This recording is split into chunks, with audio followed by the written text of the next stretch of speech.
The nation's current account is off to a good start this year, with the figure in January marking a surplus for the 9th straight month.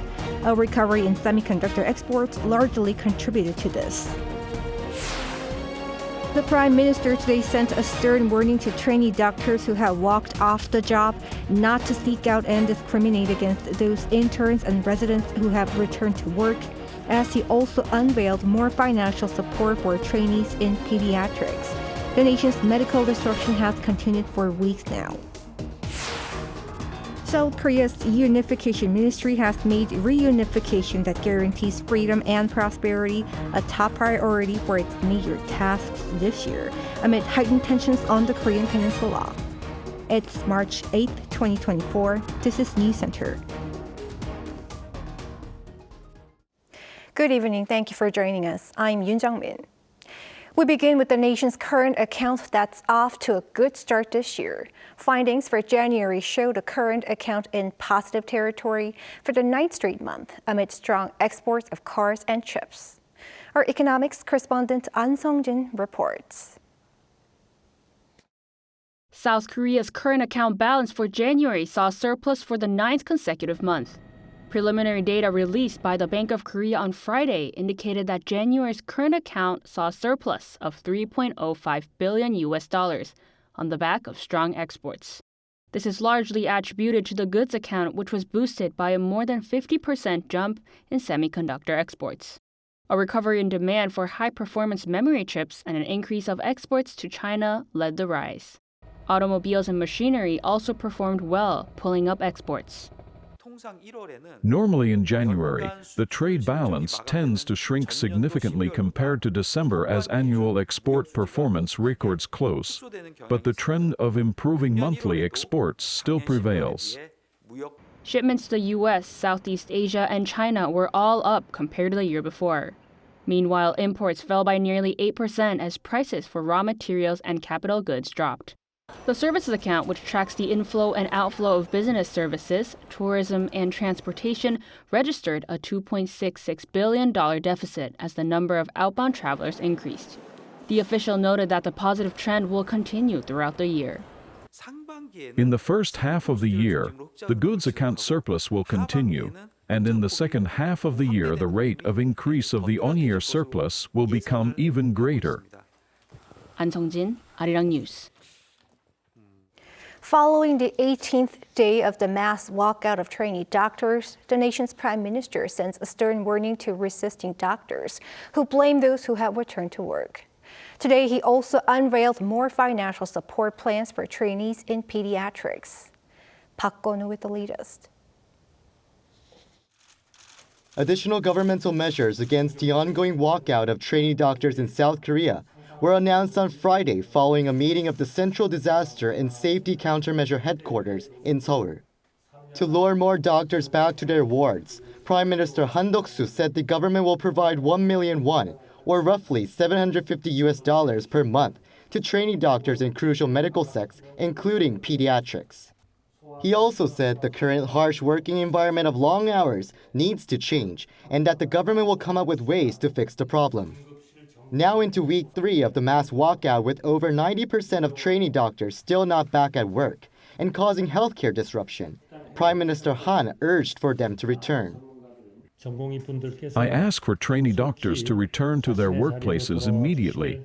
Patients are desperately waiting for every one of you to make this brave decision.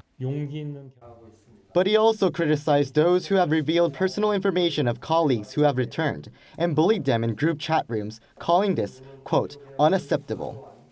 He also asked for the Health Ministry and National Police Agency to launch an investigation. Hospitals across the country are having to reduce the number of surgeries they carry out and limit their scope of emergency care. With that, guidelines were given to nurses on Friday that will allow them to provide more medical treatments, including CPR, as well as administer medicine to patients in emergencies.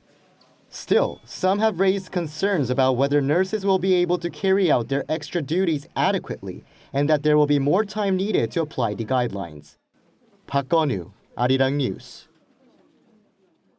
South Korea's Unification Ministry has unveiled this year's major tasks, coming at a time when stakes are high on the peninsula. Those include publicizing the reality of North Korean residents while providing further assistance to North Korean defectors. Our correspondent Kim Jong-sil has more. A reunification that guarantees freedom and prosperity for residents in both South and North Korea. On Friday, Minister Kim Yong-ho, after speaking with President Yoon Suk-yeol the day before, announced 3 major tasks for his ministry in 2024. What's different this year, and the first major task announced, was the ministry's statement about letting the world know the reality of North Korea. Reunification can only be achieved by acknowledging and publicizing the reality of North Korea. The ministry will do its best to let people know the seriousness of the North's human rights issues. As a means of doing this, the ministry last month released a shocking report on North Korea's economy and society based on the testimony of more than 6,000 North Korean defectors over many years. The information had been kept confidential for more than a decade and contained graphic accounts of the economic and life suffering of North Korean people. The South Korean Unification Ministry until now focused on commentary of the history of the two Koreas when they weren't divided. But decades have passed, and with Pyongyang continuing to develop its nuclear and missile capabilities, calling the South its main enemy, the ministry is taking a different approach based on the president's orders. The president said that the reunification we seek is based on the universal value of freedom, and that we should aim for a reunification that extends freedom to each and every one of the North Korean people. The ministry's second major task involves efforts to improve the human rights situation in the North and bringing change for its people. Last but not least, the ministry plans to give more assistance to North Korean defectors so they can become part of the mainstream in South Korean society. The plans include giving financial assistance to those entering law school and helping those with medical licenses practice medicine here. Kim Jong-sil, Arirang News.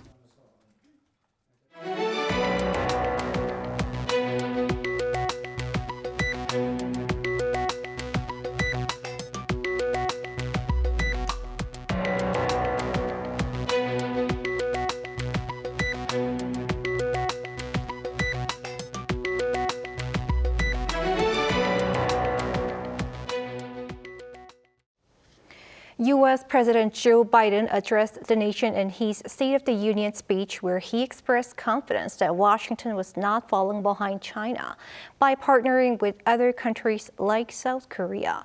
As he seeks another term in the White House, he also took several jabs at his rival Donald Trump. Our Foreign Affairs correspondent Bae Yoon-ji has the details. President Biden claimed the U.S. was in a stronger position to win any conflict with China, while also adding that he wants competition with China, not conflict. In his State of the Union speech on Thursday local time, Biden said he's been working with countries including South Korea to stand up against Beijing. We're standing up for peace and stability across the Taiwan Straits. I've revitalized our partnership and alliance in the Pacific. India, Australia, Japan, South Korea, Pacific Islands. I've made sure that the most advanced American technologies can't be used in China, not allowing to trade them there. As Biden seeks to distinguish himself from former President Donald Trump ahead of the election in November, he made several jabs at Trump. Without calling him by name, he mentioned his predecessor 13 times in his hour-long speech on issues ranging from democracy to the war in Ukraine. Now my predecessor, a former Republican president, tells Putin, quote, "Do whatever the hell you want." I think it's outrageous, it's dangerous, and it's unacceptable. As for the conflict in the Middle East, Biden pledged to increase U.S. humanitarian aid to Gaza. Specifically, he ordered the American military to build a temporary port on Gaza's Mediterranean coast to receive large shipments of food, water, and medicine every day, as well as provide temporary shelters. But he made it clear that there are no plans to put U.S. boots on the ground. Biden, who is 81 and the oldest president in U.S. history, also addressed concerns about his age, as he seeks his second term in the White House. My fellow Americans, the issue facing our nation isn't how old we are, it's how old are our ideas. Biden also laid out plans to reshape the tax system, calling for an increase in corporate minimum tax to at least 21%. In addition, he reiterated his call for a tax on billionaires, a 25% minimum tax on unrealized income for households with a net worth of over $100 million, saying that would raise $500 billion over the next 10 years. Peun's Arirang News. U.S. Federal Reserve Chair Jerome Powell once again hinted that potential interest rate cuts are on their way. This has led to the S&P 500 reaching a new high on Thursday. Our financial correspondent Moon Hye-ryun tells us more. Central banks of major economies are gaining confidence that rate cuts are not far off as inflation shows signs of slowing. The European Central Bank held its interest rate steady following a fourth meeting, as policymakers hinted at a cut in interest rates this June. The interest rate has been kept at 4.5% as the central bank for the 20 Eurozone countries also revised its inflation forecast on Thursday. The latest projection puts inflation at 2.3% this year, down from the 2.7% forecast in December, as energy prices are expected to stabilize alongside lower consumer prices. This comes as Federal Reserve Chair Jerome Powell once again signaled the possibility of interest rate cuts within 2024, noting that the Fed is not far from the confidence needed to ease rates. Speaking at the Senate Banking Committee on Thursday, Powell outlined that the Federal Reserve is poised to gradually lift its restrictive policies once it is assured that inflation is steadily declining towards its 2% target. He underscored that this confidence is within reach. Powell's remarks came only a day after his testimony before Congress, where he presented a similar outlook on rate reductions. However, in his latest statements, he hinted more strongly that the moment to act on such confidence is nearing. Experts say that while core inflation is showing signs of slowing, some concerns need to be addressed before rate cuts can be undertaken. Because of highly volatile price of food, the headline inflation perhaps is not coming down as quickly as the central banks want. So they're going to hold off on lowering the rates until they can see a definite trend on headline inflation. And that's probably going to be at the second half of the year. This optimism was mirrored in the stock market's performance, with the S&P 500 achieving a new record high at Thursday's close on the New York Stock Exchange. Looking ahead, the Federal Open Market Committee is scheduled to meet on March 19 and 20, when a detailed policy statement and an update on the interest rate outlook are expected. Moon Hye-ryun, Arirang News. A high court in Montenegro has overturned an earlier ruling that said disgraced crypto entrepreneur Kwon, or Kwon-do should be extradited to the U.S. Instead, he's likely to be heading home to South Korea to face fraud charges. Chung Eun-ju has the latest. Last month, the Puerto Rico High Court in Montenegro ruled that disgraced crypto entrepreneur and co-founder of Terraform Labs, Kwon, should be extradited to the United States to face fraud charges. However, Kwon's appeal was accepted on Tuesday, which invalidated the U.S. extradition and ordered a retrial. Montenegrin daily newspaper Vijesti on Thursday local time reported that the same court which issued the extradition order had reversed its decision and ruled that Kwon should instead be extradited to South Korea. The latest ruling is said to be based on request letters received from both the U.S. and South Korea. The reversal is a major victory for Kwon, who wanted to be extradited to his home country. An extradition to the U.S. would have meant a much longer prison sentence. Kwon's attorney, speaking to online cryptocurrency media outlet CoinDesk, said their client will finish serving his sentence on March 23rd and will be extradited after that. According to a Bloomberg report on Thursday, the U.S. Justice Department said in a statement that it will appeal the ruling of the Montenegro court and continue to seek Kwon's extradition in accordance with relevant international and bilateral agreements and Montenegrin law. South Korea's Justice Minister Park Sung-jae said Friday that there has been no contact from Montenegro to extradite Kwon Do-hyung, referring to Kwon by his full Korean name, and that the ministry would take the necessary measures swiftly once they received an official notice. The eyes of global authorities, including Interpol, have been on Kwon ever since Terra collapsed in mid-2022. Billions of dollars of investor funds were wiped out, and Kwon fled South Korea and was arrested in Montenegro for possession of falsified official documents. 정은주, Arirang News.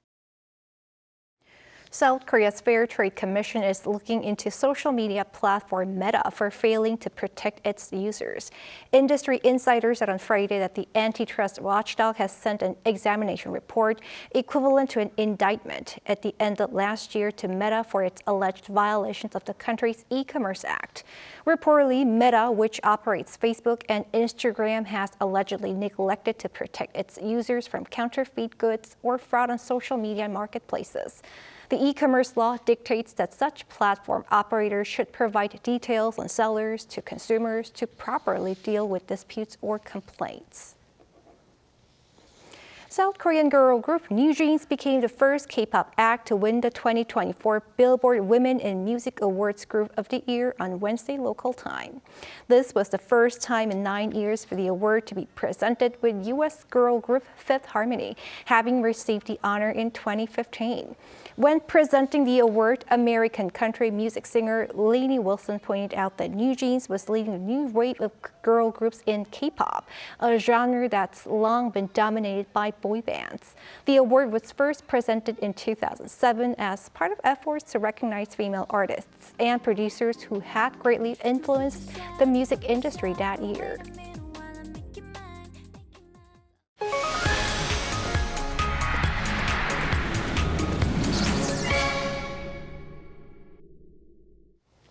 Time now for our weekly arts and culture segment. We have our culture correspondent Song Yujin in the studio. Hi, Yujin. Happy Friday, Jungmin. Happy Friday.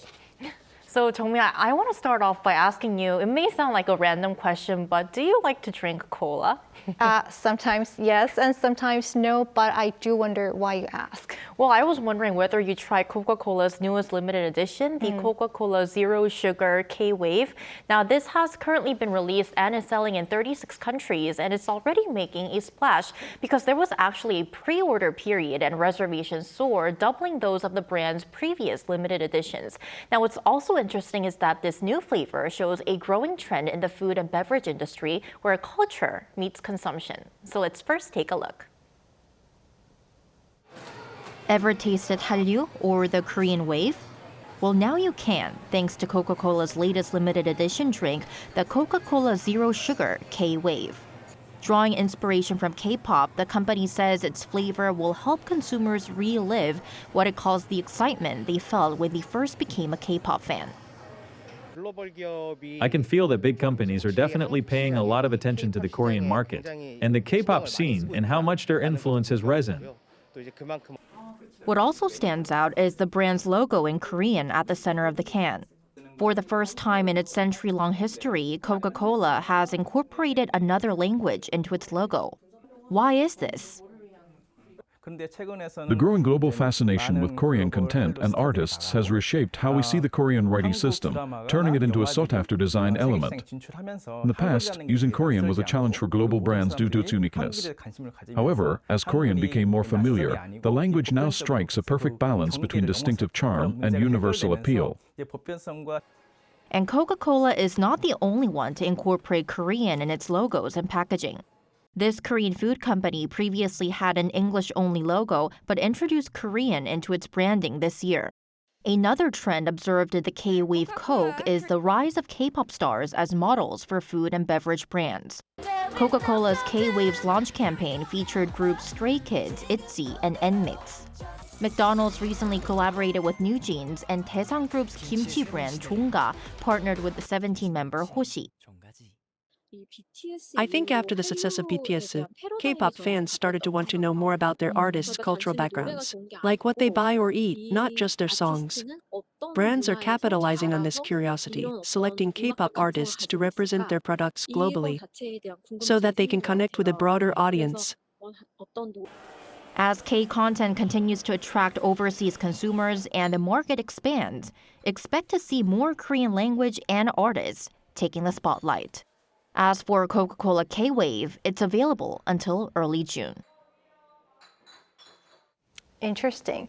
Eugene, you got something here. Right. Is that the K-flavored cola? You're absolutely right, Tommy. So I bought this at the grocery store yesterday to show you guys how this K-Wave Coca-Cola actually looks. Don't get me wrong, it's not an advertisement. It was just an interesting cultural phenomenon. So when you look at this Coca-Cola can, there is the logo, the Korean logo that I mentioned in my report. So yeah, this is the first time Coca-Cola has used another language in its logo. And also, this is a photo book of the K-pop artists that you can see. I mentioned this in my report as well. And when you open it, it has pictures of all these K-pop stars who participated in Coca-Cola K-Wave's launching campaign.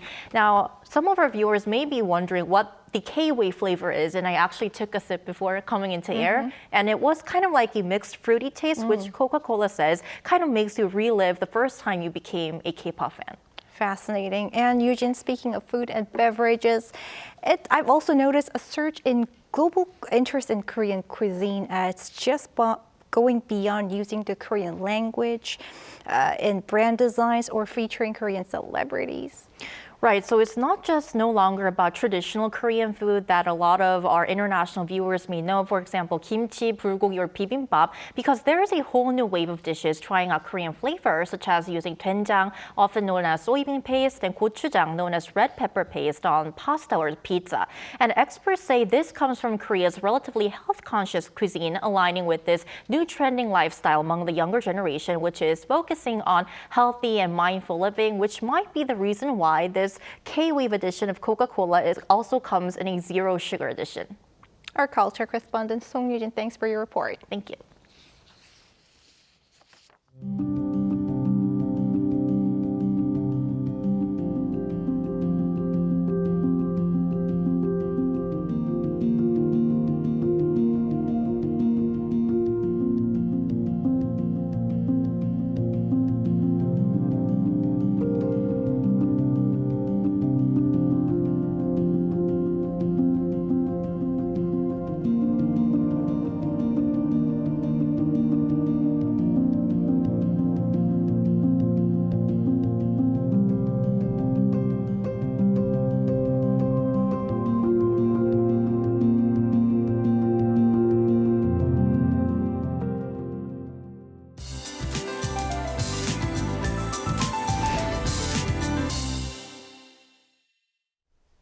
The last cold snap of the season arrived today, right before the weekend. Even when the temperature rises the highest during the day, in Seoul it stayed at 6 degrees Celsius, about 3 degrees lower than in previous years. With strong winds, temperatures feel closer to 2 degrees. Please dress warmly and maintain your body temperature. In the mountainous areas of Gangwon-do province, where a cold wave advisory has been issued, the sky will be clear tomorrow, but the weather will be colder than today. Since a lot of snow has piled up, extra caution is necessary on slippery roads. Morning temperatures will be below zero nationwide. 서울, 춘천 and Daejeon -3, Daegu and Gwangju -2 degrees. Highs in Seoul will get up to 7, about 8 to 9 in most places. The cold snap will last until the morning after tomorrow. Next week, the weather will continue to be mild during the day, but with large daily temperature differences. At the beginning of the week, it's expected to rain or snow all over the country. That's all for Korea. Here are the weather conditions around the world.